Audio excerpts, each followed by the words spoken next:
అందరికీ నమస్కారం. నాది సత్యసాయి జిల్లా కొత్త చెరువు కమిటీ.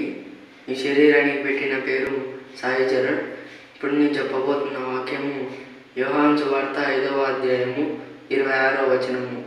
తండ్రి ఎలాగూ తనంతట తానే జీవం గలవాడై ఉండువాడో అలాగే కుమారుడు తనంతట తానే జీవం గలవాడై ఉండుటకు కుమారునికి అధికారము అనుగ్రహించెను. భావము: పరిశుద్ధాత్మ దేవుడు ఎప్పటికీ నిత్య జీవం గలవాడై ఉన్నాడు.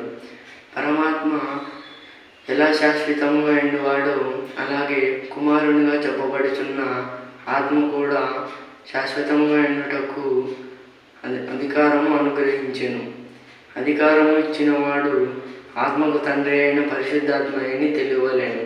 అందువలన శరీరంలోని జీవుణ్ణి ఆత్మతో పోల్చితే జీవుడు నాశనము చెందువాడని, ఆత్మ నాశనము చెందనివాడని చెప్పుచు జీవుణ్ణి క్షరుడు, ఆత్మని అక్షరుడు అని ప్రథమ దైవ గ్రంథంలో చెప్పబడినది. క్షరుడు అనగా నాశనము చెందువాడు, అక్షరుడు అనగా నాశనము చెందనివాడని అర్థం.